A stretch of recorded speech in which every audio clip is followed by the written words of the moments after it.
Hey guys, and welcome to the BirdTricks YouTube channel, where today's video is a masterclass video, meaning my husband Dave and I go in and work with your parrots one-on-one in person to help you overcome the biggest behavioral problems that you are having with your bird.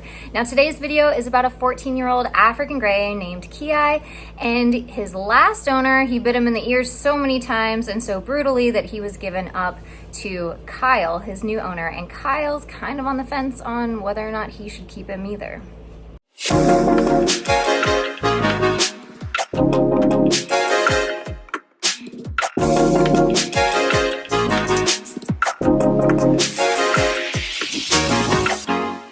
Now we see a lot of African grays in our master classes, and most of them are not able to even be handled. So when Kyle just bent down and got Kiai right out of the cage, we were just kind of blown away that he was even on the fence of keeping him. This is a bird that won't accept treats, is not really quote unquote food motivated, and yet he still targets for Kyle for nothing. He seems to be doing it just based off enjoying the interaction with Kyle himself.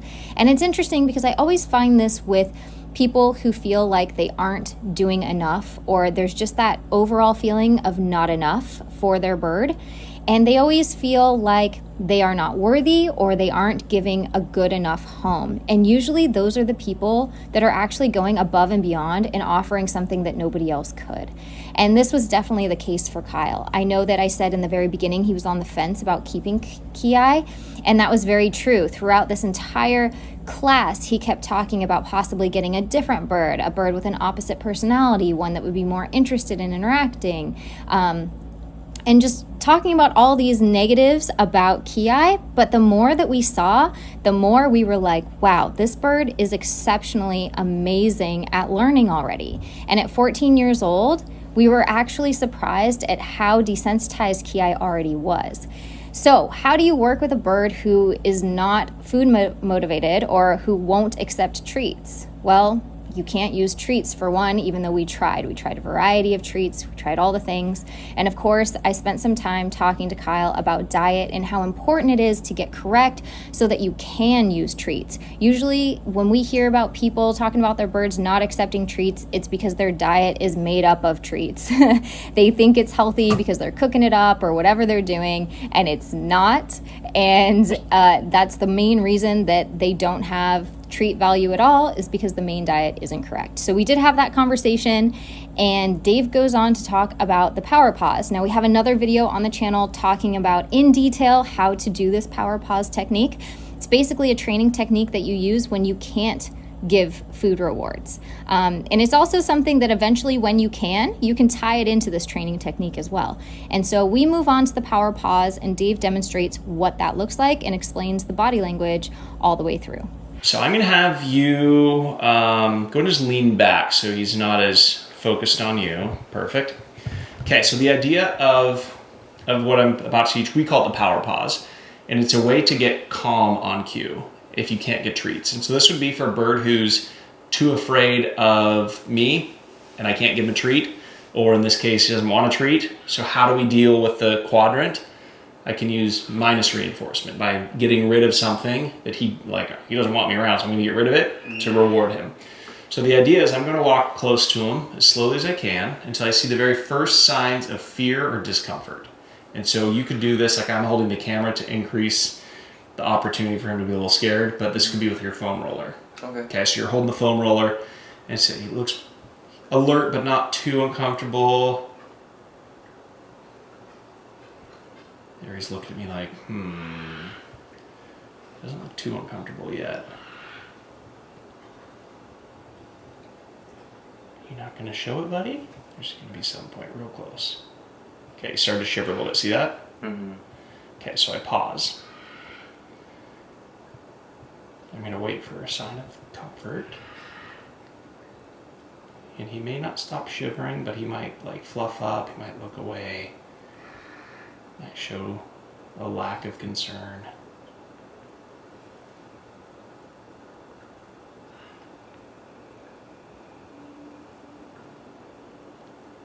Just paying attention to Jamie there for a sec.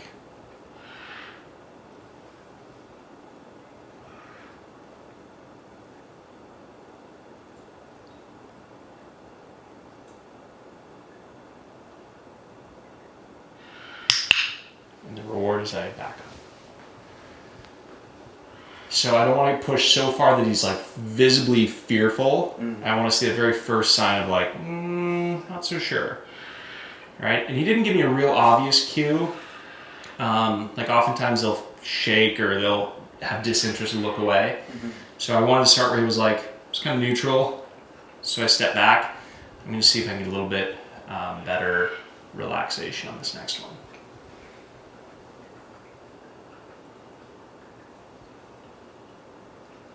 There, he's definitely like aware, a little concerned, not horrible. Expected him to streamline, but his neck feathers actually went up. Okay, so the shaking and like kind of, he wouldn't do that if he was like assessing me as a threat. He wouldn't be like, oh, right? He'd be streamlined and looking and really concerned. Right. So I'll wait a little bit longer. Get closer.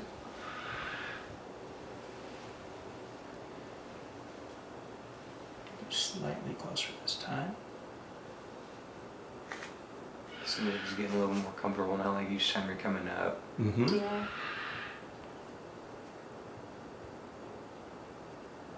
Doesn't actually seem to care now.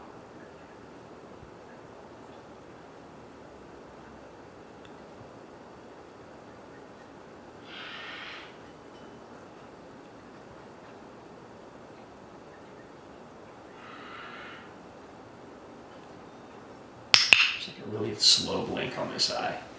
So I'm looking for any signs of like, yeah, it's okay. He's not as fearful of this as I expected him to be. Well, even now, like he's gotten so much better. Yeah. Okay, I'm gonna try one more time. Try to make it slightly more obvious if I can. Oh my gosh, you're gonna be an awesome bird. I know, I Right? see it. Just Yeah, like- he learns so quick. Yeah. Like with the right tools, I mean, he's so good. Good deal.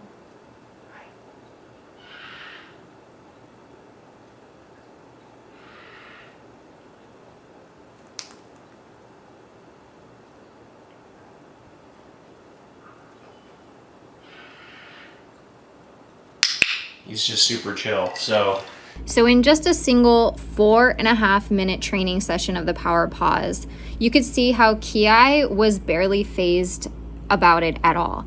And Kyle says there's very random things at his home that Kiai decides to be fearful of or upset about. And so showing him or demonstrating what the power pause can do, what it looks like, and how to use it will give Kyle some tools that he can use immediately upon going home that don't involve food rewards.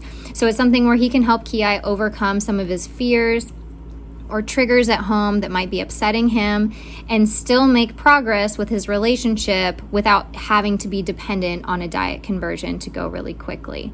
So we do give Kyle a bunch of tools to go home with as well, including our seasonal feeding system recipe to try, a bunch of tips and tricks on how to get him to eat it if he doesn't just immediately go for it. But we really put a lot of emphasis on the proper diet for birds because one, we just want them to be the healthiest that they can possibly be. And two, 70% of behavioral problems that we run into, probably even a higher percentage, are related to an improper diet because there's just a lot of misinformation out there about it. So we spent a lot of time just talking to Kyle about this, and literally by the end, Dave was so impressed with how quickly Kiai was catching on to things and how calm he was and how he was pretty much stepping up for nothing that we just really wanted to convey to Kyle what a great job he had already done with kind of things stacked against him. You know, he didn't have the proper diet. He didn't really have a foundation of knowledge of training. And yet he was able to have the relationship that he already has with Kiai. And so by the end of it, I really wish my audio had worked because only one of my cameras was catching audio. The other one did not. But I wish I would have had it in Kyle's words because by the end of this class, he was like, no, I'm definitely keeping him. I'm all in. I'm going to change his diet for the better and we're just going to keep going. And I was on cloud 9 of just seeing the transformation in Kyle, of realizing what a good bird he had.